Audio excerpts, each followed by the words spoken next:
Salmo 27. Vamos a leer desde el versículo 1. Dice, Jehová es mi luz y mi salvación, ¿de quién temeré? Jehová es la fortaleza de mi vida, ¿de quién he de atemorizarme? Cuando se allegaron contra mí los malignos, mis angustiadores y mis enemigos, para comer mis carnes, ellos tropezaron y cayeron. Aunque se asiente campo contra mí, no temerá mi corazón. Aunque contra mí se levante guerra, yo en esto confío. Una cosa he demandado a Jehová, esta buscaré, que esté yo en la casa de Jehová todos los días de mi vida, para contemplar la hermosura de Jehová y para inquirir en su templo.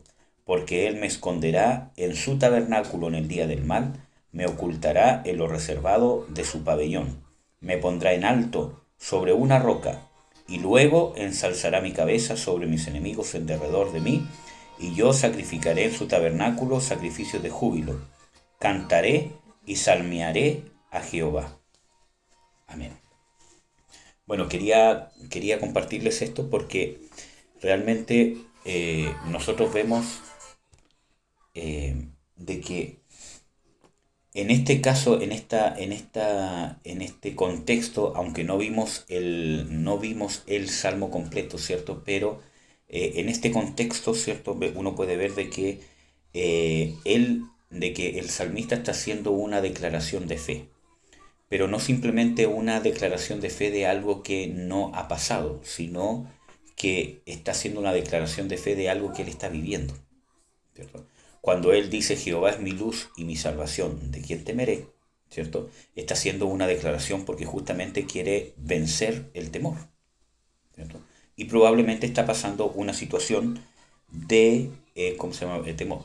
¿Cómo se llama? Nosotros ya sabemos de que este salmo es un salmo de David, ¿cierto? Entonces, él tuvo muchas guerras, tuvo la persecución de Saúl, la persecución de su hijo, ¿cómo se llama? De su hijo, ¿cómo se llama? Absalón. Entonces, vemos de que él está haciendo una declaración en el momento de la angustia, en el momento en que viene el temor. Porque hay que entender, hermanos, de que hay situaciones que nos van a causar temor, ¿cierto? Desde un punto de vista quizás más científico, ¿cierto? El temor es una respuesta natural del cuerpo ante ciertas situaciones de peligro.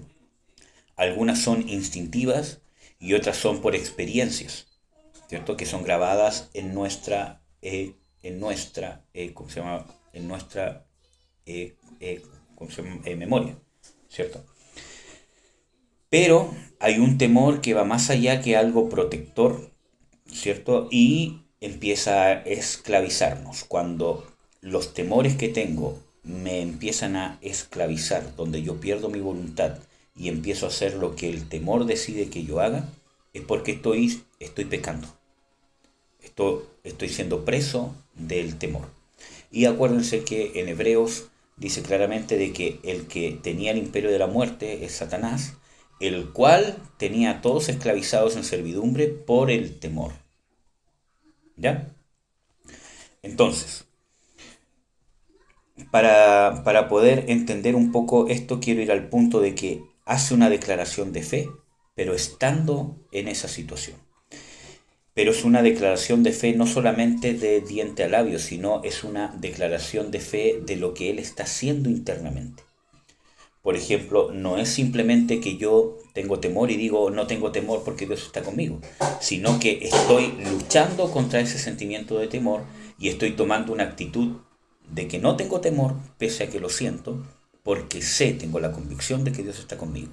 No es solamente declarar de la boca para afuera. Y nos vemos aquí, cierto, que en el versículo 4 dice algo muy interesante. Dice, una cosa he demandado o pedido a Jehová y esta buscaré. Dice, que esté yo en la casa de Jehová todos los días de mi vida para contemplar la hermosura de Jehová y para inquirir en su templo. Entonces, cuál es esta casa de Jehová? Yo creo que todos ustedes saben, pero lo vamos a ver.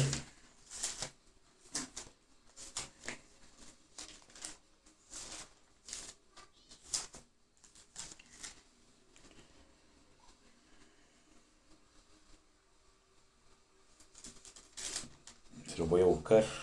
Denme un segundo.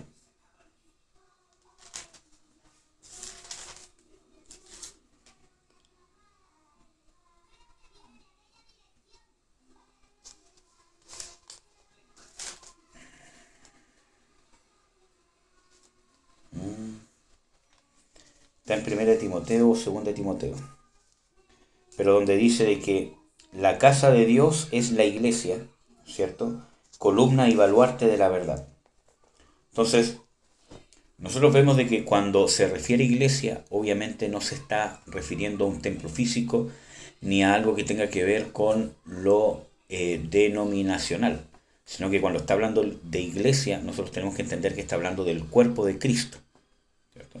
Por lo tanto, está hablando más que simplemente ir a un culto, más que simplemente ser miembro de algo, sino que está hablando de una comunión que me hace parte del cuerpo de Cristo. ¿Y cuál es el factor común que nos hace miembros del cuerpo del Señor Jesucristo? Jesucristo, ¿verdad? Esa es la unión, su sangre, su redención, su perdón, su espíritu, porque es su espíritu quien nos injerta al cuerpo. Nosotros ya vimos esto en la doctrina de bautismo, ¿cierto? Es su Espíritu Santo quien nos injerta a su cuerpo. Somos bautizados en un solo cuerpo, que no tiene nada que ver con el bautismo en agua, sino que está hablando del proceso de la salvación. Entonces, cuando nosotros nos separamos de esas cosas, de la comunión con Dios, de la comunión entre los hermanos, de que yo peco y no acudo a la sangre de Jesucristo para que mis pecados sean perdonados, no confieso los pecados, etcétera, etcétera, no busco ministración, no busco crecer, ¿cierto? Empiezo, a menospreciar a los hermanos por X motivo, por lo que sea, ¿cierto? Yo mismo me estoy saliendo de esa protección divina, que no tiene nada que ver muchas veces se dice de que tengo que estar bajo la cobertura de un ministro de Dios, porque si no, no tengo protección. No, no se trata de eso. El que nos protege es Dios. No hay ningún pasaje bíblico que nos muestre de que un ministro de Dios entrega algún tipo de protección. Es el Espíritu Santo el que entrega la protección y la cobertura de la que está hablando acá. Entonces, cuando nosotros nos mantenemos injertados al cuerpo de Cristo, se va a cumplir esto que nosotros vemos en el Salmo y bueno, muchas cosas más. Cuando nosotros empezamos a ser rebeldes, desobedientes, a hacer lo que se nos da la gana, ¿cierto? Empezamos a desinjertarnos nosotros del cuerpo, que no significa que uno pierde la salvación, sino que uno mismo pierde esa comunión. Ahora, ¿qué más es la casa de Dios o la morada de Dios? El creyente en sí mismo. Acuérdense que el mismo Señor Jesucristo dice que el que me ama y guarda mis mandamientos, ¿cierto? Vendré yo y mi Padre y haremos morada con él. Y después habla de que iba a venir el Espíritu Santo. Entonces, nos muestra de que el creyente en sí, o el creyente unido al cuerpo de Cristo, que es la iglesia, ¿cierto? Y la iglesia es el cuerpo de Cristo. El creyente individual es morada de Dios cuando el creyente está junto, injertado al cuerpo de Cristo, que es morada de Dios. También, ¿para qué es cierto mencionar los pasajes que textualmente dicen de que nosotros somos templo de Dios, templo del Espíritu Santo? Entonces, ¿qué es lo que dice acá entonces? Una cosa he demandado a Jehová, esta buscaré, que esté yo en la casa de Jehová, o sea, anclado en comunión con el cuerpo de Cristo, pero naciendo esa comunión de la comunión interna que tengo con el Dios que vive dentro de mí. Humildad, obediencia, confesión de pecados, búsqueda, sinceridad. Mira, hermanos, no hay peor cosa que yo no sea sincero delante de Dios. Y si usted vive una vida donde se engaña a sí mismo y se justifica con las cosas que claramente Dios dice que usted tiene que cambiar, ¿cierto? Y usted encuentra justificación para eso, no hay sinceridad. Miren, hermanos, si usted no puede ser sincero consigo mismo, ¿cómo va a ser sincero con Dios, que no lo ve? ¿Amén? Entonces, ¿qué significa que yo he demandado buscar y estar en el templo o en la casa de Dios? tener comunión con el cuerpo del Señor Jesucristo, que no estoy hablando de una denominación o de una congregación. Estoy hablando de que el factor común del cuerpo de Cristo es Jesucristo, sus enseñanzas, su palabra, ¿ya? Y andar en el Espíritu y negar la carne. Ese es el factor común que nos distingue. Si usted quiere distinguir a alguien si realmente es su hermano en Cristo Jesús, y no hay tiempo para ver si cuál es su ¿cómo se llama? Doctrina, etcétera, etcétera, tiene que ver si realmente es una persona que anda en el Espíritu negando su carne. Lo dice Gálatas 5, de que los que son de Cristo han crucificado su carne con sus pasiones y deseos. Esa es una prueba ineludible de quienes realmente son de Cristo. ¿Ven? Entonces, todos los días de mi vida, para contemplar la hermosura de Jehová y para inquirir en su templo. ¿Dónde nosotros podemos contemplar la presencia de Dios, la hermosura de Jehová? Y ojo, que esto no tiene que ver con ver un rostro bonito, ¿cierto? Con sentir sensaciones bonitas, sino que cuando dice la hermosura de Jehová es realmente un privilegio que Dios le daba, o que Dios le da al hombre, en cierta manera, cuando alcanzaba cierta dignidad de poder estar en su presencia y poder disfrutarla, poder deleitarla. Y aquí también nos muestra el salmista su deseo, su anhelo, cómo él valoraba la presencia de Dios. Porque muchas veces nosotros hablamos de la presencia de Dios, que sentí la presencia de Dios, que estaba orando, ¿cierto? Y sentí un fuego, etcétera, etcétera, y tantas cosas más, que lloramos, etcétera, etcétera, y en cierta manera puede ser de Dios, claro que sí. Pero en nosotros no demostramos con nuestros hechos que nosotros valoramos por sobre todas las cosas la presencia de Dios. Porque muchas veces no valoramos la presencia de Dios, sino lo que valoramos es la sensación que nos causa la presencia de Dios. Y cuando nosotros ponemos el valor en la sensación y no en Dios, somos fácilmente engañados. Hermanos, yo mismo fui víctima y he ministrado mucha gente que ha visto una luz, que ha sentido paz, que ha orado en lengua y ha sentido una paz, ha llorado, se ha quebrantado, ha sentido una paz interior tremenda y ha sido el mismo Satanás disfrazado de ángel de luz. Yo lo experimenté y he ministrado gente que lo ha experimentado y que por la gracia de Dios ha sido libre. ¿Por qué? Porque valoramos más la sensación y no al que realmente es Dios. Es como, por ejemplo, no sé, si ¿cómo se llama? Si yo tengo, ¿cómo se llama? Un buen perfume. Un perfume muy, muy rico, ¿cierto? Todo lo demás. Entonces, donde llego, donde está mi presencia, se siente ese perfume, obviamente, ¿cierto? Entonces, las personas que quieren estar conmigo, en realidad no es porque quieren estar conmigo, sino por lo grato que les produce el perfume que tengo. Por lo tanto, aman mi presencia, el aroma, ¿cierto? Más que a mí mismo. Y muchas veces nos pasa eso con Dios, ¿cierto? Y nos olvidamos de que lo más importante es la persona de Dios. Y cuando nosotros no tenemos un buen enfoque, somos fácilmente engañados, hermano. ¿Amén? Entonces, dice, porque Él me esconderá en su tabernáculo en el día del mal. Y aquí quiero hacer hincapié. ¿Cuándo nosotros vamos a estar escondidos?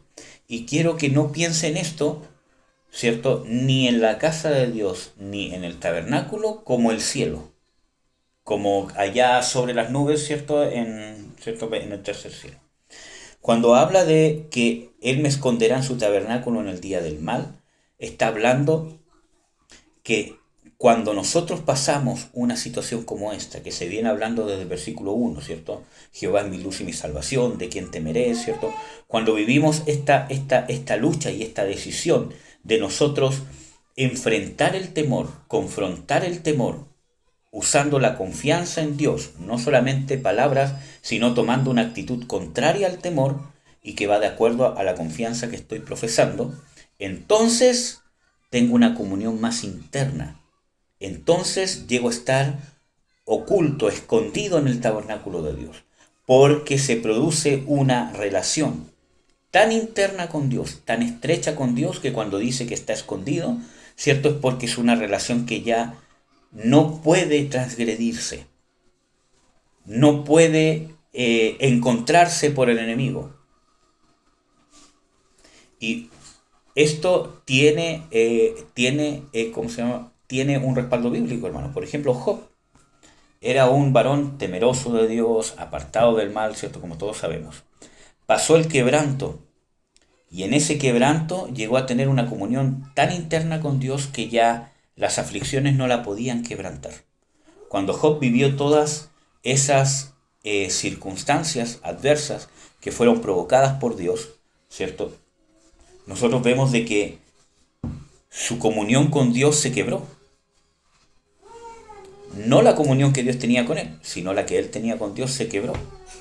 Porque empezó a ver a Dios como un enemigo.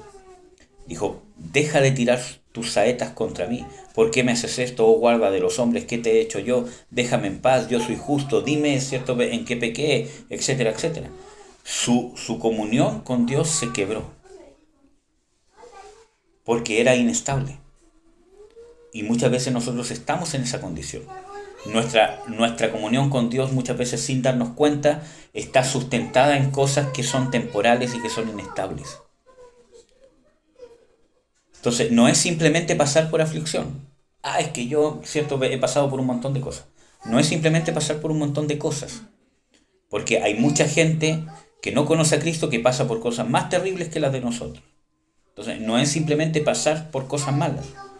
Es que las adversidades las paso enfrentándolas y con una actitud, ¿cierto?, de confianza en Dios. Y eso requiere estudio de la palabra, consejería, pedir oración, orar, ayunar, leer las Escrituras para aprender la actitud de confianza que debo tener ante cada circunstancia diferente que me toca vivir en la vida. Amén. De esa manera, en el día del mal, si nosotros estamos en esa condición y haciendo ese tipo de lucha, entonces en el día del mal, ¿cierto?, Él me esconderá en su tabernáculo. Tendremos una comunión más interna. Y esa comunión interna me va a proteger del perjuicio eterno, del daño espiritual. Quizás nadie dice de que no voy a pasar circunstancias adversas, pero no me van a destruir. Por ejemplo, ¿cómo se llama? Pablo dice de que son perseguidos, pero no, ¿cómo se llama?, abatidos. Habla de las cosas externas, pero que espiritualmente están intactos. ¿Ya? ¿Qué más dice? Me ocultará en lo reservado de su morada, o de su pabellón, dice aquí. También habla exactamente de lo mismo, que la forma en que nos defiende Dios, nos defiende en lo interior. Que lo interior quede intacto, pero para que eso interior se edifique, necesito, ¿qué cosa? Tener esta actitud, tener esta condición de confianza en el momento de la adversidad. Usted dirá, cuesta. O sea, cuando tú pasas estas situaciones, tú no te sientes confiado y no te sientes valiente. Entonces, no es una cosa de sentir, que yo me sienta valiente, que yo me sienta confiado, que sienta que no, me preocupa nada de lo que está pasando, sino que aunque tengo esas preocupaciones, aunque estoy pasando todo eso, tomo una actitud de confianza en Dios. Tomo una acción de confianza en Dios. Actúo según la confianza y no según el sentimiento o la adversidad, que no significa que no voy a tener la pena, que no voy a sentir el temor, ¿cierto? Sino que significa cómo lo estoy confrontando. ¿Qué más dice el versículo 6? Y luego, después de esta situación, y no quiero que piense que solamente es que después de una mala situación viene la, viene la, alegría, como dicen, después de una tormenta siempre viene paz. No, no es eso a lo que se está refiriendo David. ¿Por qué? Porque según un contexto histórico, David tenía acceso para ir al templo de Dios, que estaba físicamente ahí en cualquier segundo, ¿cierto?, en cualquier instante. Sino que dice aquí, y luego ensalzará mi cabeza sobre mis enemigos en derredor de mí. Y esto es sumamente importante porque cuando logramos tener esta actitud, logramos tener esta comunión, que nace de la actitud y de la actividad que yo tengo en la aflicción, ¿cierto? De esta relación íntima que logro con Dios. Después de eso, mi cabeza, Dios ensalza mi cabeza sobre mis enemigos en derredor de mí, porque no me pueden vencer. Aunque externamente parezca que sí, pero internamente no.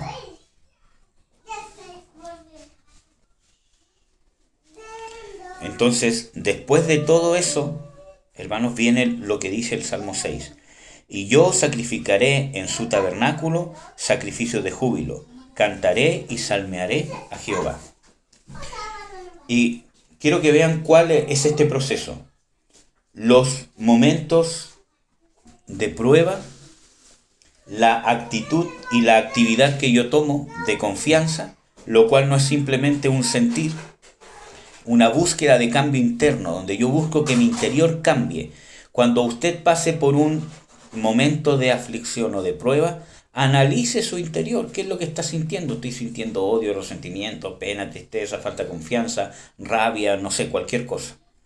O alegría en el momento en que debería estarme sintiendo apenado por el hermano, por la hermana, etcétera, etcétera. También puede pasar. ¿Ya? Entonces, me tengo que analizar y empezar a confrontar esas cosas internas que están en mí a través de la enseñanza bíblica, la lectura bíblica, la oración, el ayuno, la sujeción a las autoridades espirituales, la consejería, la administración. Amén. Y ese proceso de cambio en el momento de la aflicción va a provocar que yo tenga una comunión más íntima con Dios y que esté protegido en lo reservado de su morada. Entonces voy a ser un vencedor.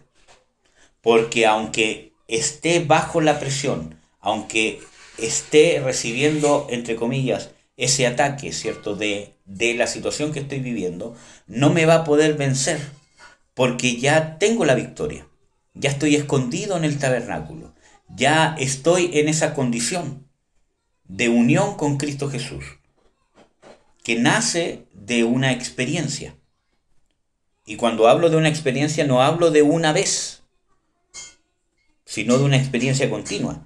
Por ejemplo, en el versículo 4 dice, y esté en la casa de Jehová todos los días de mi vida.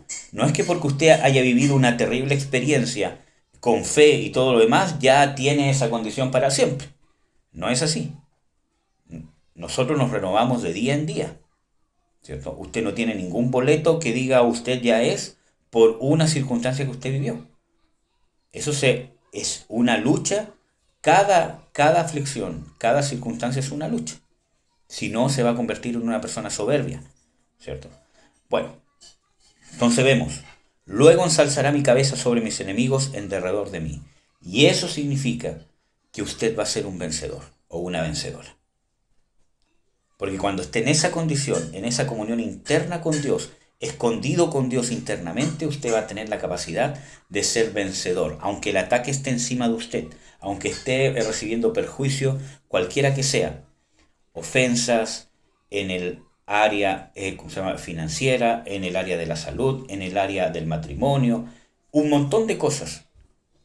Está recibiendo los ataques, está recibiendo el daño, pero internamente está intacto. Y no hablo del alma, de un sentimiento interno intacto que no le importa nada. Estoy hablando de su comunión espiritual. Entonces usted se va a convertir en un vencedor. Porque no lo van a vencer.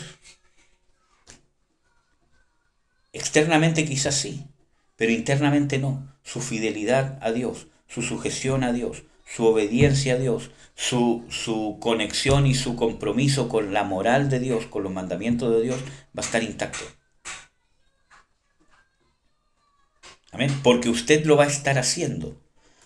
Después en el versículo 6 dice, yo sacrificaré en su tabernáculo sacrificio de júbilo, cantaré y salmearé a Jehová.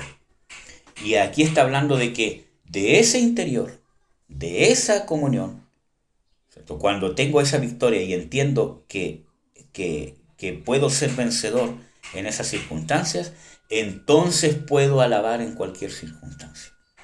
Y ahí sale la adoración y la alabanza, que es más que realmente es espiritual. Muchas veces nosotros hablamos de que Dios busca verdaderos adoradores en espíritu y en verdad. Y pensamos que eso es cantar bonito, sentir llanto cuando canto, ver ángeles, ¿cierto? Sentir la presencia de Dios y llorar.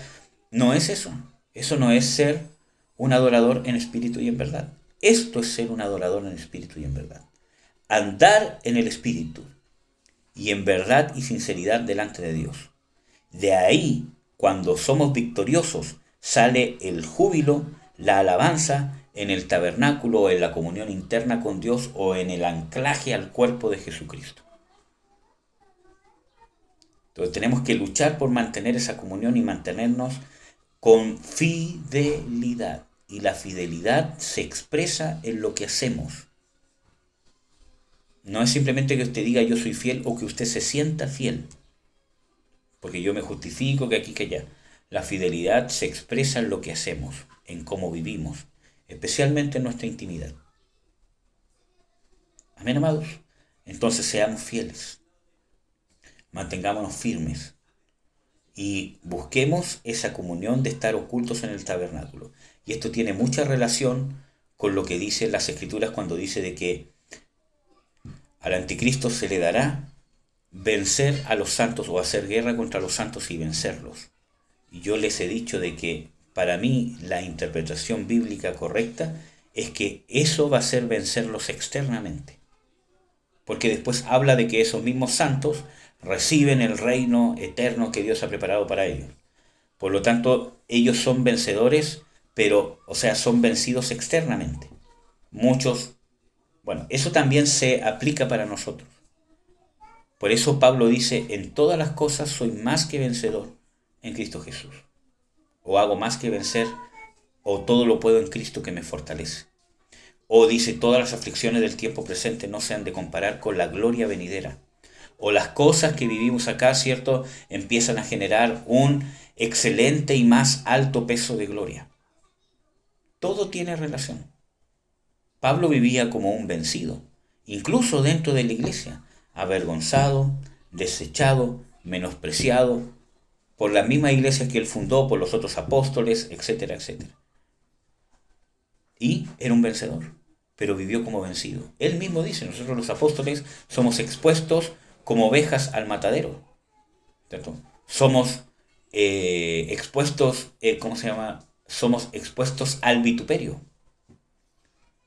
Pero él era un vencedor.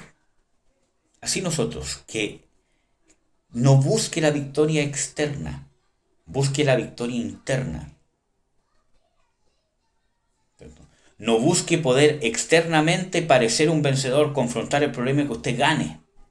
Busque internamente que aunque esté en la aflicción, internamente mantenerse como vencedor. Que no lo muevan de su comunión con Cristo, de su fidelidad a Dios, del mandamiento de amar, de perdonar. Amén, hermanos. Entonces, podemos externamente ser vencidos y al mismo tiempo, internamente y espiritualmente, que es lo más importante, ser vencedores. Recuerde que la palabra dice de que las cosas que se ven son temporales. Las victorias que se ven son temporales. Las que no se ven son eternas. No ande detrás de victorias humanas y naturales. Ande detrás de victorias eternas, de las cosas que no se ven. Amén. Vamos a orar. Señor, en el nombre de Jesús, te doy las gracias. Te ruego, Padre, que nos enseñes a ser vencedores, a mantenernos fieles e intactos delante de ti, Señor, y en tu victoria, Padre. Te lo ruego, Señor, en el nombre de Jesús, que nos enseñes a tener esta comunión en tu tabernáculo, poder ser ocultos en lo reservado de tu morada, tener esta actitud de confianza, no solamente declarar que no temeremos, sino que en el momento poder saber, entender y actuar como gente que no teme y que confía en el Dios Todopoderoso, que realmente podamos buscar con ansias y podamos buscar diligentemente poder estar en tu tabernáculo, poder estar en esta comunión interna, Padre, en el nombre de tu Hijo Jesucristo, y así ser vencedores, y así ser victoriosos, poder en el momento de la aflicción y estando en la aflicción mantenernos en una actitud de victoria, Señor, en el nombre de Jesús de Nazaret. Amén. Amén, amado.